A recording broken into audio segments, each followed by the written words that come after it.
¿Qué tal, queridos hermanos seminaristas y hermanas seminaristas? Soy el pastor Eduardo García. Gracias a Dios que nos permite seguir adelante. Estamos ya cerrando la semana número 4. Y ya estamos más para allá que para acá. Así que gracias a Dios por lo que nos ha permitido estar aprendiendo. Estamos entrando cada vez más a la parte práctica. Ya hemos hecho algunas declaraciones a nivel práctico y lo seguiremos haciendo. Entraremos ya en la parte de cómo atender la cuestión de consejería bíblica de forma práctica en el inicio, en el desarrollo, etcétera, ¿no? Pero bueno, vamos a atender esto que nos corresponde en este momento. Estamos viendo las diferencias significativas de la consejería bíblica y la psicoterapia en el nivel práctico. Solamente les recuerdo que con el presente video, con la presente cátedra, ustedes deberán no hacer un mapa mental, sino resolver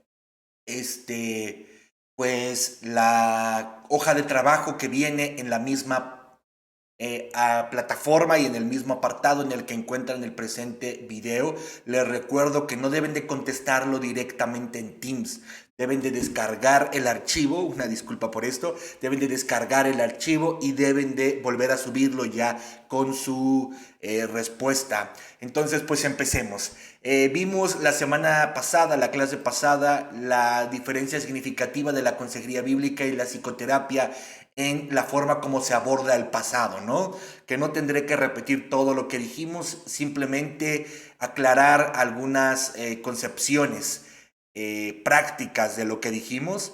Nosotros dijimos que el consejero cristiano debe motivar a las personas a una correcta interpretación de la vida. También dijimos que el consejero cristiano debe motivar a las personas a mirar la vida saludablemente. Dijimos que el consejero cristiano debe motivar a las personas a vivir. Y dijimos que el consejero cristiano debe motivar a las personas al perdón, restauración y reconciliación, ¿no? Después atendimos tanto que vimos sobre el perdón, la restauración y la reconciliación. Bueno, atendimos un sermón magistral del pastor Gilberto, La libertad del perdón. Yo les hice algunas anotaciones aquí, pero ustedes tienen la posibilidad de leerlo por completo, aquel sermón. Lo mandé en la plataforma de WhatsApp. Entonces, bueno, ustedes lo pueden atender para tener una visión completa de lo que es el perdón bíblico, y todas las implicaciones del perdón bíblico y lo que no es el perdón bíblico, ¿no? Para no poner cargas en la gente. Pero bueno, empecemos con la parte que nos corresponde el día de hoy sobre la escucha terapéutica. Me parece que una parte que también resulta diferente en la práctica es la parte de la escucha terapéutica. Miren, en terapia se establece el habla o la narración como la estrategia terapéutica por excelencia. La propuesta es generar un espacio seguro y de cuidado, donde mediante una relación paciente-terapeuta horizontal e igualitaria, se acompaña a las personas en la escucha de sus emociones, la resignificación de sus experiencias y la generación de estrategias de transformación social. Se sigue una línea del psicoanálisis y de la terapia centrada en el cliente de Rogers. Entonces, estos valores o principios de la escucha terapéutica principalmente salen de la estrategia del psicoanálisis y de la terapia centrada en el cliente de Rogers, en donde no se emiten diagnósticos, ya que se considera que etiquetar la sintomatología de una persona podría acallar lo que es más importante para el terapeuta. ¿Qué es la parte más importante para el terapeuta? Bueno, la palabra de las personas. Yo, si me involucro, si censuro de alguna manera con mi comentario, mi reflexión o mi palabra, la palabra del cliente, llegará un momento en el que no se sienta confiado, seguro y deseoso de poder compartirme las palabras que él tiene, ¿no? Lo que él puede expresar sobre sí mismo, sobre su cuerpo, su dolor, su experiencia, su deseo, etcétera. Por lo tanto, yo no debo de interferir de ninguna manera, no debo de inducir de ninguna manera su palabra ni acallarlo con mi reflexión, mis percepciones o mis palabras, porque lo más importante para mí como terapeuta es lo que él diga. No puedo yo de ninguna manera inducir nada, ni perturbar nada, ni censurar nada de su palabra. Entonces, puedo resumir el asunto en tres cosas, ¿no? La primera tiene que ver mayormente con el psicoanálisis. ¿Por qué es tan importante la palabra? Bueno, porque la palabra nos ayuda a acercarnos a las experiencias de antaño. Estas experiencias de antaño o la reflexión, el poder traer a través de la palabra las experiencias de antaño, pueden llevar al paciente a una comprensión de los significados de cada una de esas experiencias y su relación actual con el comportamiento. Después, saber escuchar. Esto es mayormente ya de la terapia centrada en el cliente de Rogers. Saber escuchar. Rogers encontró que lo que más deseaban sus clientes era tan solo hablar acerca de sus problemas con alguien que los atendiera, ¿no? Yo no sé en qué sentido pudiera pensar esto Rogers, la verdad me siento rebasado por su pensamiento porque yo justamente me doy cuenta que la gente tiene una percepción incómoda y de aversión en contra de solamente ir y contarle tus problemas a una persona extraña, ¿no? De hecho dicen, yo voy a pagarle para que una persona escuche mis problemas, para eso tengo familia o para eso tengo amigos, ¿no? Pero Rogers decía que lo que más deseaban los clientes era alguien que los escuchara, que los atendiera y que los atendiera o los escuchara sin criticar, ni juzgar, ni consolar, después de lo cual se sentían mucho mejor.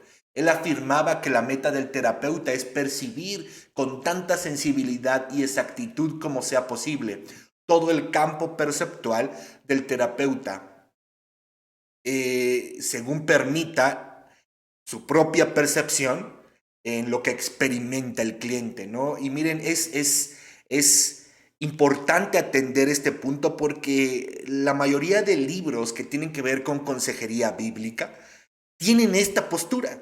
O sea, no quiero decir nombres, pero algunos libros tan importantes para los consejeros bíblicos, no sé, aquel libro de Pablo Hoff, El pastor como consejero, tiene esta postura, ¿no?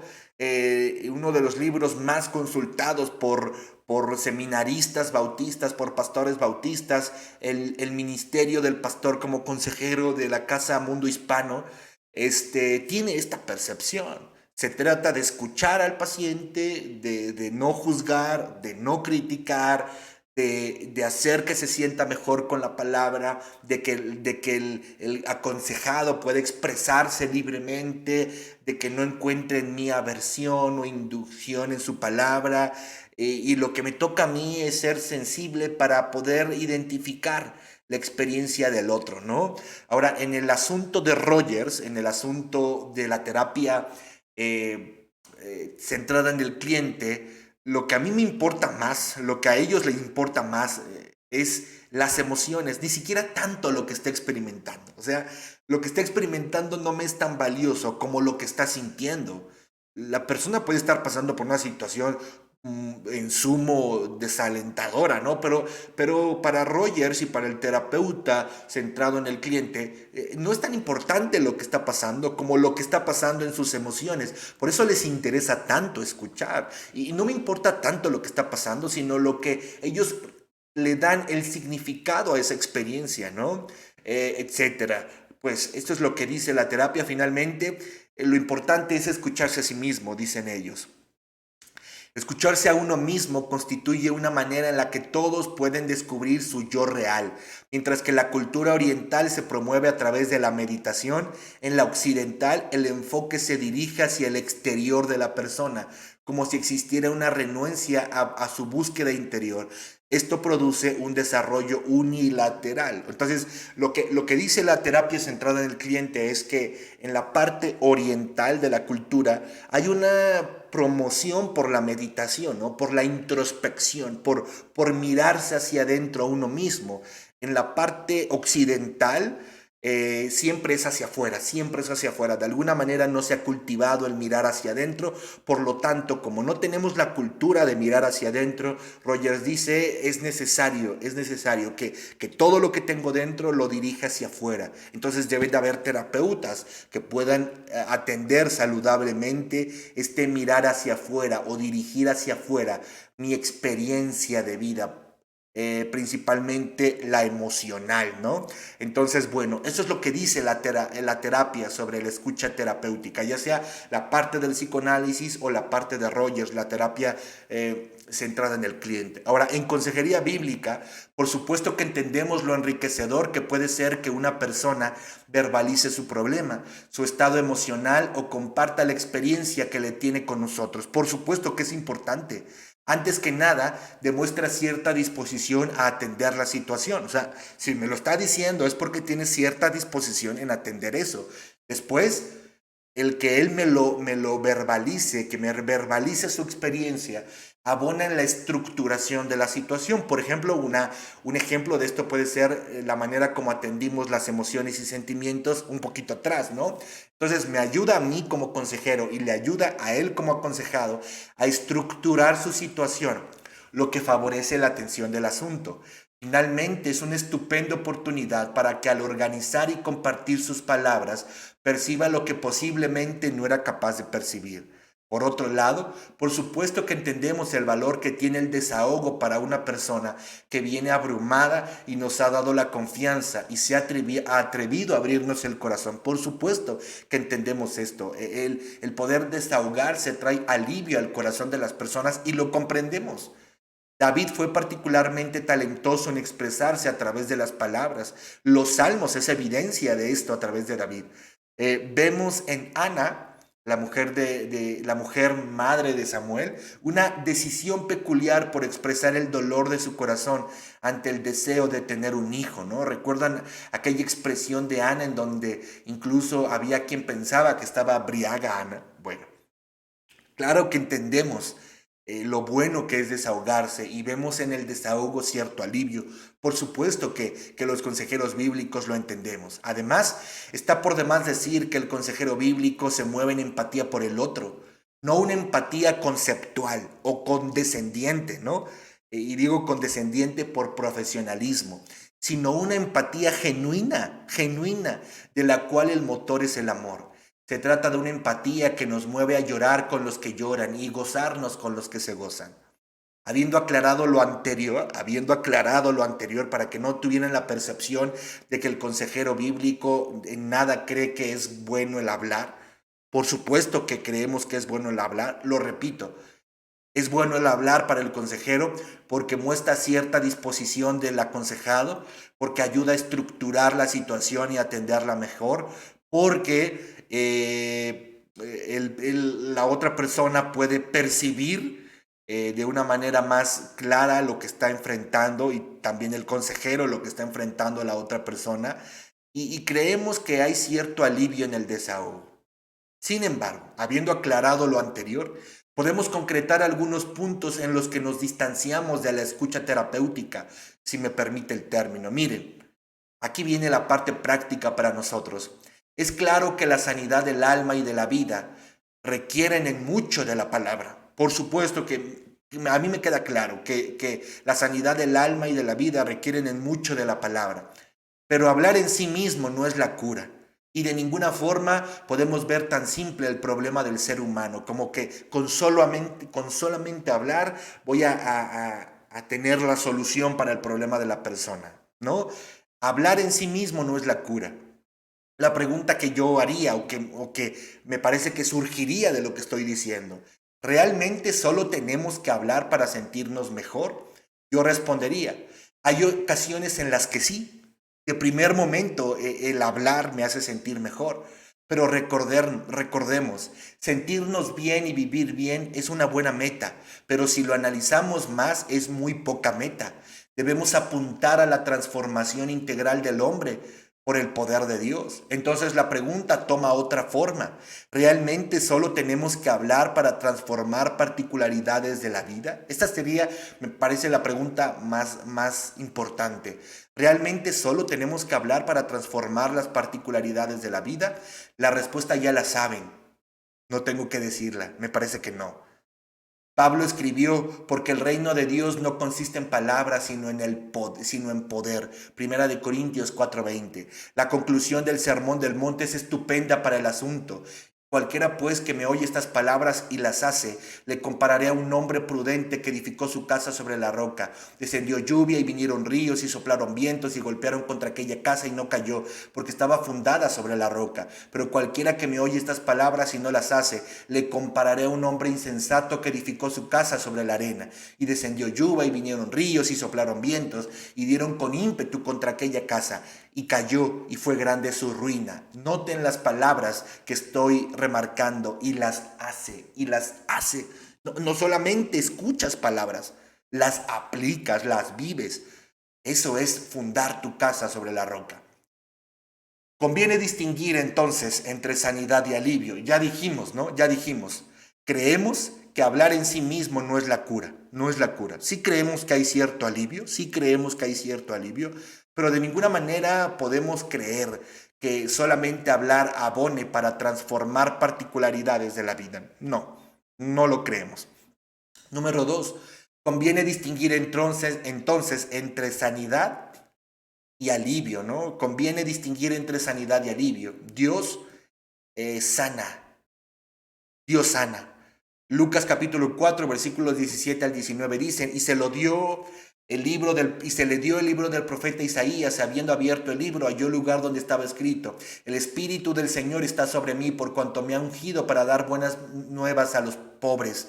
Me ha enviado para sanar a los quebrantados de corazón, a pregonar libertad a los cautivos y vista a los ciegos, a poner en libertad a los oprimidos, a predicar el año agradable del Señor. Pero hablar por sí solo, si acaso nos trae alivio, y muy probable que ese alivio sea superficial, momentáneo y condicionado a estar alejado de la situación, ¿no? Entonces sí creo que trae alivio el hablar, pero no creo que traiga sanidad. El único que puede sanar verdaderamente el corazón, como ya lo leímos en Lucas, es Dios. Hablar por sí solo, si acaso nos trae alivio, pero me parece que en muchos de los casos este alivio es superficial, momentáneo, y está condicionado a estar lejos de la situación. Es decir, cuando la gente vuelve a la realidad, el alivio se pierde. Cuando la gente vuelve a enfrentarse con la situación dolorosa o a enfrentar a la persona que le está lastimando, bueno, el alivio se pierde, ¿no? Por eso está condicionado. Proverbios enseña, Proverbios 14:23, de todo esfuerzo se saca provecho, del mucho hablar solo miseria. En Eclesiastés el predicador enseña lo siguiente, Eclesiastés 5:7, porque en los muchos sueños y en las muchas palabras hay vanidades. Tú, sin embargo, teme a Dios. Por lo tanto, en medio de tantas pesadillas y de tantas palabras y cosas sin sentido, tú debes mostrar reverencia hacia Dios, porque los sueños abundan y las vanidades y las palabras son muchas, mas tú teme a Dios. Y la palabra temer se resumiría, diría yo, en obediencia a Dios. Y sería muy largo hablar, pero el temor a Jehová tiene que ver con la facultad de comprender a cabalidad quién es Dios y quién eres tú. La consecuencia en la actitud de vida es una actitud de adoración, y la consecuencia práctica de una actitud de adoración, creo yo, es la obediencia. Así que en resumen, el temor a Jehová es la obediencia a Jehová. No muchas palabras, obediencia a Jehová. Así que, bueno, ya distinguimos entre sanidad y alivio. La número 3, el escucha terapéutica está enfocada en la narración de la experiencia del paciente. Está enfocada en la narración de la experiencia del paciente, es decir, sus emociones, la resignificación de sus experiencias y la generación de estrategias. Por supuesto que no en la solución, no en la solución, a menos que sea verbalizada por el mismo paciente, ¿no? Y aquí lo que yo diría es, bueno, ¿y qué pasa si la significación, perdón, qué pasa si la solución que surge en sus palabras es una solución no saludable, no santa, no correcta y no buena? El terapeuta no podrá intervenir en el caso de la escucha terapéutica. Y sin la intervención del terapeuta, pues no eres nadie para exponer nada fuera de la valiosa y personal reflexión del otro. Lo que en el mejor de los casos traería alivio a la persona, pero en algunos casos existe la posibilidad de que la reflexión del problema llegue a puertos inadecuados. O sea, que la persona por su sola palabra llegue a conclusiones inadecuadas y una conciencia que antes no se tenía. Y no hay problema que surja si se le da el cauce adecuado y saludable de su situación misma, que puede agravar el asunto. En la consejería bíblica, el consejero sí interviene, habla, explica, argumenta, consuela, instruye, exhorta, desafía, confronta, anima, dirige, enseña de acuerdo a las verdades bíblicas. Este es el punto, este es el punto. El solamente hablar y el solamente atender lo que el otro está diciendo, en el mejor de los casos traerá alivio. Pero hay ocasiones en que la sola reflexión del otro puede ser inadecuada y puede llegar a una conciencia que, repito, no hay problema que llegue a esa conciencia si se le da el cauce adecuado y saludable. Sin embargo, en la terapia o en el escucha terapéutica, el terapeuta no puede intervenir. Así que en algunos casos el asunto se puede agravar. ¿Qué pasa si la persona te está hablando de suicidio? ¿Qué pasa? Y está formulando el suicidio como la posibilidad estratégica para acallar sus problemas. ¿Qué pasa? No eres nadie, diría el terapeuta, para encauzar esa palabra. No eres nadie para intervenir en la reflexión, ¿no? Así que suena muy lindo esto de la escucha terapéutica en asuntos triviales, pero cuando ya nos metemos a asuntos cotidianos de la consejería, de la vida, experiencia de la persona, me refiero. Asuntos que tienen que ver como suicidio, asuntos que tienen que ver con valoración personal. Escuchar no es suficiente. Y encuentro que el mismo terapeuta centrado en el cliente interviene, porque es una lógica humana que lo que está significando el otro, el paciente, no es saludable. Y yo creo que mucho intervienen, ¿no? Aunque en la teoría dicen que no deben de intervenir. El consejero entonces sí interviene. Nosotros sí intervenimos. Hablamos, explicamos, argumentamos, consolamos, instruimos, exhortamos, desafiamos, confrontamos, animamos, dirigimos y enseñamos de acuerdo a la verdad bíblica. No solamente escuchamos lo que el otro tiene que decir. Creemos que es importante por todo lo que ya dijimos, lo que el otro dice. Pero también creemos que es importante que hablemos, que intervinamos de acuerdo a la situación y de acuerdo a la verdad bíblica. Jay Adams enseña, no hay que hablar nunca de problemas, siempre hay que hablar de ellos a través de las soluciones en Dios. Me encanta esto, ¿no? Porque algunas consejerías bíblicas se pueden tornar en autoconmiseración para el aconsejado, o se pueden tornar en mesas de amargura. Si solamente nos pasamos hablando de problemas, hay que hablar de ellos a través de las soluciones en Dios. No somos gente del diván, queridos hermanos. Después de atender el habla del otro, somos movidos o deberíamos de ser movidos a esclarecer el asunto a la luz de Dios. Presentemos su consejo y enfaticemos su poder transformador. De eso se trata. Ya atendimos lo que el otro dice. Ahora debemos ser movidos a esclarecer el asunto a la luz de Dios y presentar su consejo y enfatizar su poder transformador. No nos quedamos callados de ninguna manera. La tercera cosa y última en la cual nos diferenciamos con la parte terapéutica, en la práctica, en la parte técnica, yo diría, sobre la fuente del cambio. Sobre la fuente del cambio. Miren, de alguna forma u otra, vamos primero a la columna de la izquierda, que es la parte de la terapia. De alguna forma u otra, todas las corrientes psicológicas sustentan la posibilidad del bienestar humano y felicidad de la persona a través de las capacidades intrínsecas al ser humano. Incluso aquellas que contemplan la posibilidad de influencias externas ven en la persona la capacidad de, con su propia fuerza humana, con su propio razonamiento humano, sobreponerse a estas situaciones fuera de sí mismo y de su control, ¿no? Entonces, la terapia cree que la posibilidad del bienestar humano y felicidad humano está en su capacidad intrínseca del ser humano. Por ejemplo, para el conductista, se trata de exponerse a las experiencias adecuadas. Para el psicoanalista, se trata de tener un profundo análisis para entonces sí, agarrar al toro por los cuernos. Para el humanista, se trata tan solo de aceptarse incondicionalmente y aceptar incondicionalmente lo que te hace bien y te hace feliz. No importa que los demás no estén de acuerdo o lo vean mal. Si a ti te hace feliz, acéptalo y acéptate. Para el cognitivo conductual se trata de tener los esquemas mentales adecuados. Es un asunto simple: ingresar, acomodar, desplazar y extinguir. lo que nuestros esquemas nos hacen mal. Para la terapia Gestalt no importa lo que te ocurra, importa lo que asumas tú, lo que percibas tú, lo que creas tú de lo que te pasó y cómo lo asumas tú. Para la terapia familiar, que yo hablaré concretamente de la sistémica, se trata de comprender y cambiar las dinámicas de las relaciones familiares, laborales, etcétera. Y con esto, pues favorecer el bienestar y la felicidad de la persona. Si se dan cuenta, en todas las estrategias terapéuticas, el hombre tiene la solución. El hombre tiene la posibilidad de ser feliz y estar bien en una forma intrínseca él mismo.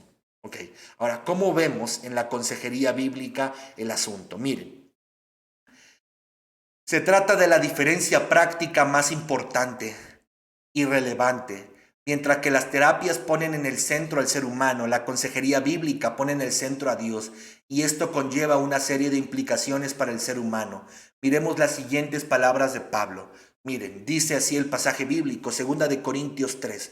Segunda de Corintios 3 dice, así que teniendo tal esperanza, usamos de mucha franqueza, y no como Moisés, que ponía un velo sobre su rostro para que los hijos de Israel no fijaran la vista en el fin de aquello que había de ser abolido.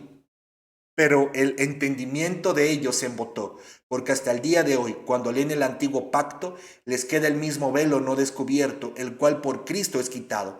Y aún hasta el día de hoy, cuando se lea Moisés, el velo está puesto sobre el corazón de ellos, pero cuando se conviertan al Señor, el velo se quitará. Miren, el problema que se presenta en este pasaje es que los religiosos del tiempo del Señor no distinguieron el propósito de la ley, y Pablo describe este problema como tener un velo en los ojos, ¿ok?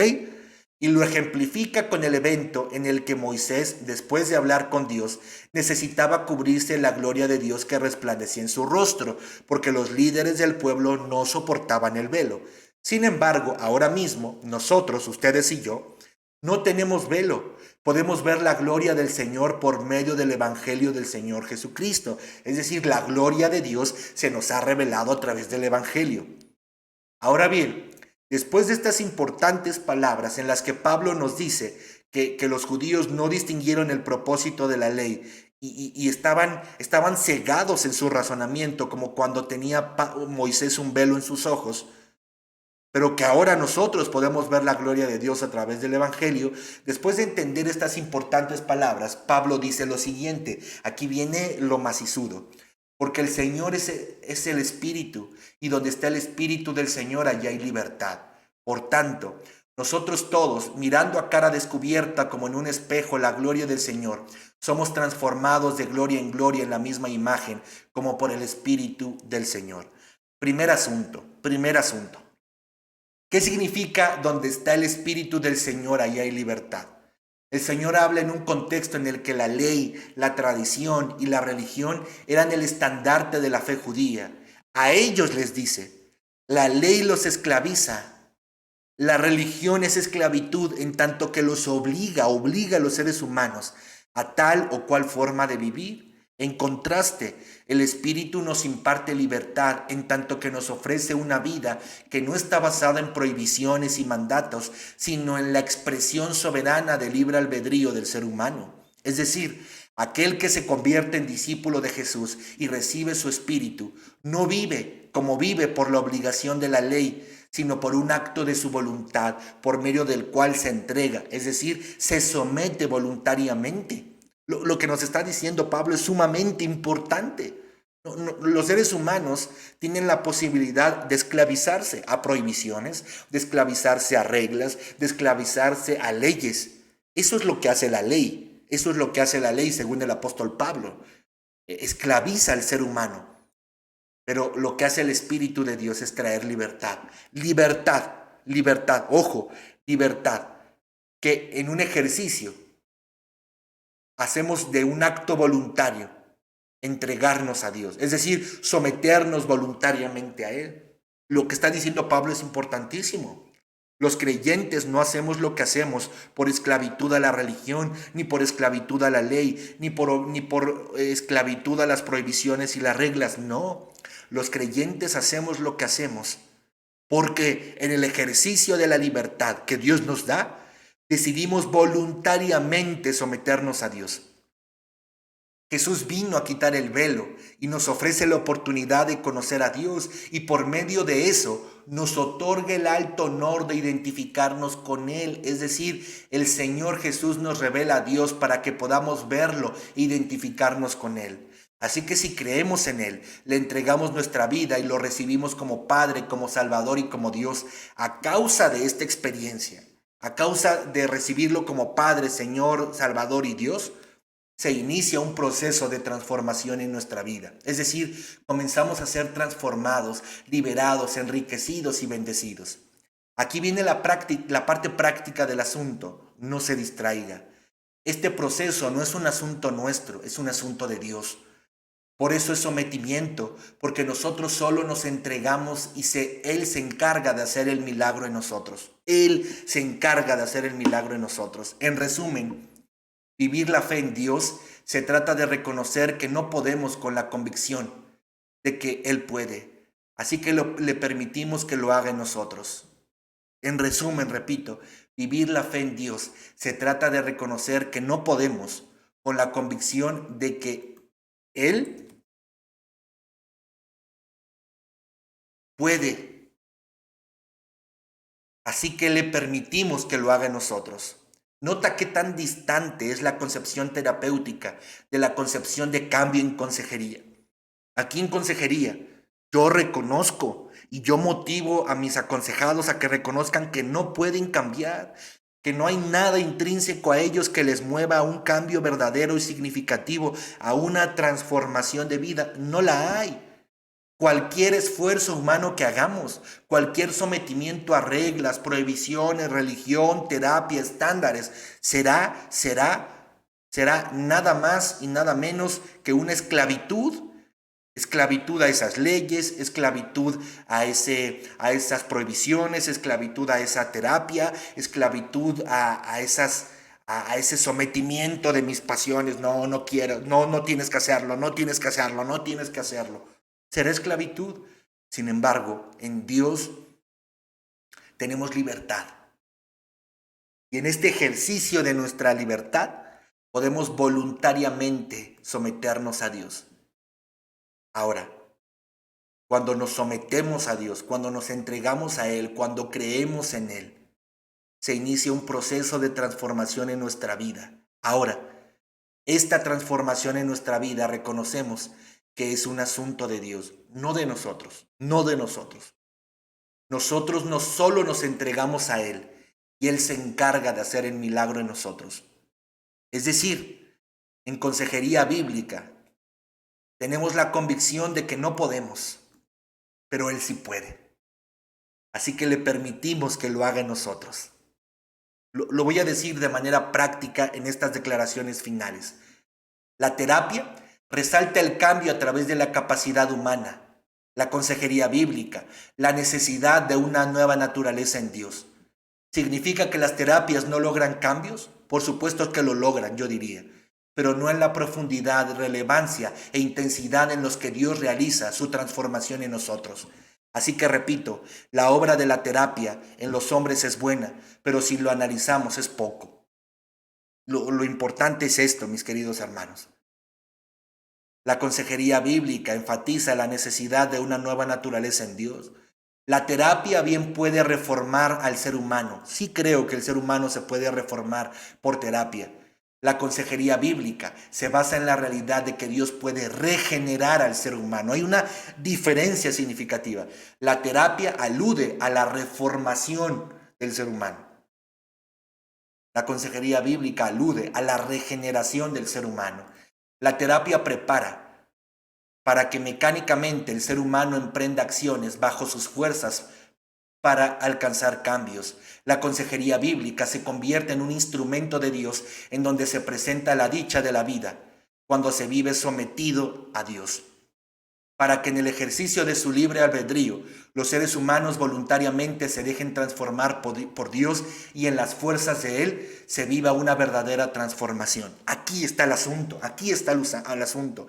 La terapia prepara para que mecánicamente el ser humano emprenda acciones bajo sus fuerzas para alcanzar cambios.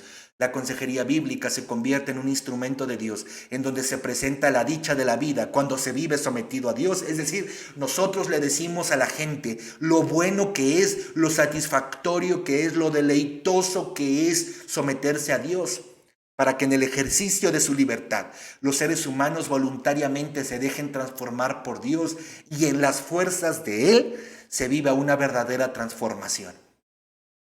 No creemos que el ser humano deba ser como un perro entrenado. No creemos que el ser humano deba estar así oprimiendo sus deseos y no quiero, y no mires, y no mires, y no hagas, y ya no te portes así.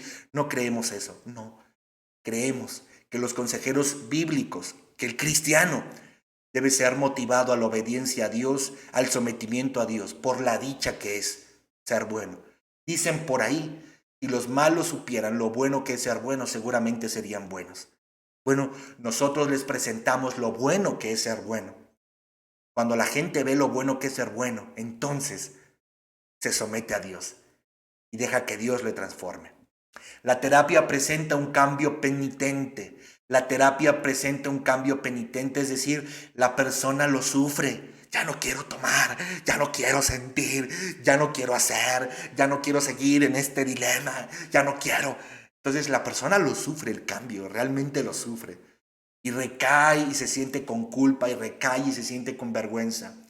La consejería bíblica presenta a las personas la oportunidad de una transformación, sí, llena de desafíos, pero sé que se experimenta como una dicha.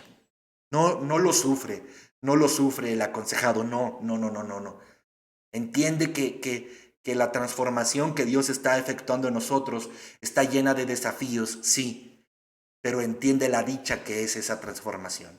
Y bueno, estas son las dos cosas últimas diferenciadoras entre la terapia psicológica y la consejería bíblica. Permítanme terminar el presente video de esta manera.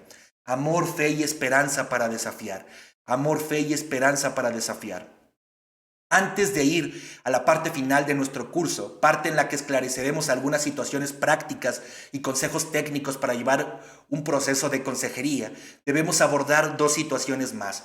La primera tiene que ver con la naturaleza del desafío por parte del consejero y la segunda con el consejero mismo, es decir, sus cualidades, su carácter y los valores que deben guiar su participación en una consejería. Si alguien me pidiera que concretara la parte que le corresponde al consejero en la consejería bíblica, en una palabra yo diría desafío. Eso en concreto es la participación del consejero, desafío. Piénselo bien, sin importar la situación particular que esté enfrentando la persona que tengamos delante, el asunto tiene que ver con desafiar. Desafiar en el dolor a los abatidos para que experimenten el consuelo y la renovación en Dios. Desafiar a los que tienen que tomar decisiones para que hagan de la palabra de Dios su luz. Desafiar a los que están errando al blanco, los que están pecando, para que al contemplar lo bueno, perfecto y agradable de la voluntad de Dios, permitan a Dios realizar una transformación total en sus vidas. Desafiar a los que no lo conocen a venir a Él en fe y arrepentimiento. Desafiar a los que ya han creído, pero están estancados para que experimenten el verdadero discipulado. Desafiar a los que han enfrentado una pérdida para que vivan la esperanza eterna y experimenten la paz que sobrepasa todo entendimiento. Desafiar a los que viven esclavizados a un vicio o conducta enfermiza para que ejerzan la posibilidad de la libertad en Cristo. Ahora bien, el desafío debe distinguirse por el amor, la fe y la esperanza. Aclaremos solamente la esperanza en este punto final. Esperanza.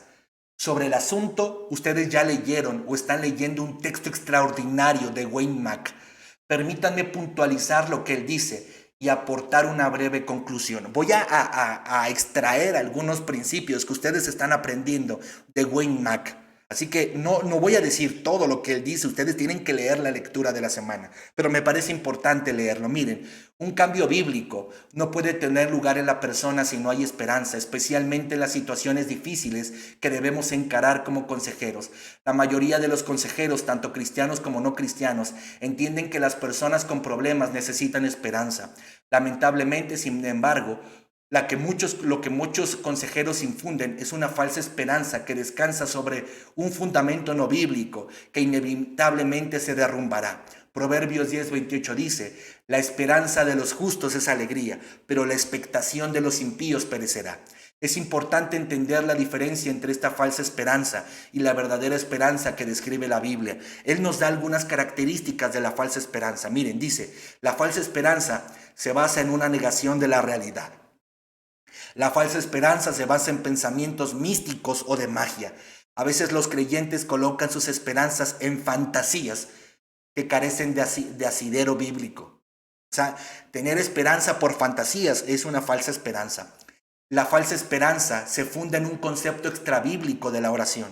Es decir, creer que con solamente orar va a pasar todo y que a mí no me toca hacer nada. Cuando miren lo que dice Pablo en Timoteo 4:7, ejercítate en la piedad. Miren lo que dice Juan 15:5, yo soy la vid, vosotros los pámpanos, el que permanece en mí y yo en él, este lleva mucho fruto, porque separados de mí nada podéis hacer. Entonces, la oración por sí sola muy pocas veces solucionará nuestros problemas. Hay que orar y hacer lo que nos toca. Hay que orar y obedecer. Hay que orar y atender lo que es correcto, lo que es bueno y lo que me corresponde. La falsa esperanza se basa en una incorrecta interpretación de las Escrituras. O sea, tergiverso las Escrituras, interpreto incorrectamente las Escrituras para traer esperanza a mi vida. Esa es la falsa esperanza. Por el contrario, la verdadera esperanza, nos dice Wayne Mack, que está así. La verdadera esperanza es una expectación de algún bien basada en la Biblia. En otras palabras, es una esperanza bíblica, una expectación que se basa en las promesas de Dios, no en fantasías personales, no, en las promesas de Dios. La verdadera esperanza es el resultado de una verdadera salvación. En las Escrituras, la esperanza está siempre unida al nuevo nacimiento en el que opera el Espíritu Santo y a la fe personal en Cristo. La verdadera esperanza es global en su enfoque. Por global queremos significar que la verdadera esperanza no enfoca meramente una parte, una vida individual, sino el total. Es decir, tenemos esperanza cuando somos capaces de ver nuestra vida no así chiquita, sino nuestra vida como parte de un proceso global que Dios tiene para la creación completa. No miro mi vida y creo que mi vida es el centro del universo y todo por lo cual Dios está ejerciendo su poder y su amor. No, veo mi vida como parte de un proyecto global de Dios. Y entonces entiendo que hay esperanza fuera de mí mismo también. La verdadera esperanza es realista. Romanos 8:28 dice que todas las cosas ayudan a bien, no que todas las cosas que nos suceden son buenas. Aun cuando la verdadera esperanza guarda que algún bien resulte de las pruebas, no procura negar la realidad del pecado ni el sufrimiento y dolor que esas pruebas pueden causar. La verdadera esperanza debe ser renovada diariamente. La verdadera esperanza es inseparable de un estudio diligente y correcto de la palabra de Dios. Y finalmente, la verdadera esperanza es una cuestión de voluntad. La esperanza es una elección, tanto como lo es la desesperanza. Podemos elegir tener esperanza o no tener esperanza. Ahora, alguien preguntará, ¿cómo que yo elijo? Sí, elijo que mis pensamientos sean dominados por pensamientos que me lleven a una esperanza. Mis sentimientos los someto a mi esperanza en Dios, a las promesas en Dios. Tengo una actitud esperanzadora, no una actitud fatalista, negativista y así catastrofista, no. Así que la verdadera esperanza es una cuestión de voluntad. Ahí tengo las promesas de Dios, ahí tengo la presencia de Dios, ahí tengo los planes de Dios. Ahora yo tengo que moldear mis pensamientos, mis sentimientos, mi voluntad y mi actitud a eso que Dios dice. Es mi elección. Podemos estar en un cuarto oscuro dos personas, pero una puede estar llena de esperanza y una puede estar acabada en la depresión y en el fatalismo. Es una decisión personal. Ahora, repito, la esperanza no se basa en ti, se basa en lo que Dios es, en lo que Dios ha dicho, en lo que Dios va a hacer. Así que yo puedo decidir tener esperanza basado en lo que Dios es, basado en lo que Dios dice y basado en lo que Dios va a hacer. Queridos hermanos, todos pasamos por momentos en los que necesitamos una palabra diseñada, pensada, apuntada a inspirar y llamar con esperanza. En ocasiones necesitamos una instrucción paciente y llena de esperanza. Hay ocasiones en las que ya conocemos y entendimos el dolor y la opresión por nuestra maldad, nuestras malas decisiones y nuestra forma de enfrentar la vida incorrectamente. Ya conocemos y ya entendimos el dolor y la opresión por mi maldad, por mis malas decisiones y por la manera tan incorrecta que he enfrentado la vida. Sumarle pena al asunto resulta en más dolor. O sea, mucha de la gente ya viene comprendiendo su maldad, su dolor por su maldad, por sus malas decisiones y su manera incorrecta de enfrentar la vida. Muchas personas ya vienen con eso. No hay que sumarle más pena al asunto, no hay que sumarle más pena al asunto. Quiero decirles algo, hay gente que sí necesita, ¿eh? Hay gente que sí está así como que muy en la inconsciencia de la trascendencia espiritual de su vida y de sus decisiones y del asunto. Hay gente a la que sí hay que esmerarnos un poquito más por darle una conciencia bíblica, comprensión bíblica del asunto. Hay veces en las que necesitamos mirar la vida con esperanza. O sea, cuando ya comprendimos, cuando ya entendimos el dolor y la opresión por lo malo que somos, necesitamos mirar la vida con esperanza. Por supuesto que necesitamos que nos ayuden a entender las razones completas de nuestra situación, sí, pero qué abrumador es entenderlo sin palabras de esperanza. Seamos consejeros que usan bien la palabra de verdad. Segunda de Timoteo 2:15, sin perder de vista que mediante el consuelo de las Escrituras brindamos esperanza. Romanos 15:4. Esto es la parte final, el cierre. Seamos consejeros que usan bien la palabra de verdad. Sí, somos sinceros, compartimos la verdad no diluida. Sí, somos sinceros con la gente. Sí, los desafiamos correctamente. Sí, sin perder de vista que mediante el consuelo de las Escrituras brindamos esperanza. No queremos traer más dolor, no queremos sumarle pena al asunto, no queremos sumar cargas al asunto, no. Queremos que la gente sí entienda la realidad de su situación a la luz de la Biblia, sí. Pero no perdamos de vista que las Escrituras consuelan, traen esperanza. ¿A qué les estoy desafiando? Cada vez que aconsejemos, en el dolor, en la pérdida, en el vicio, en el pecado, en las decisiones, en lo que sea, digamos la verdad bíblica, pero digámosla de tal forma que le demos al aconsejado esperanza.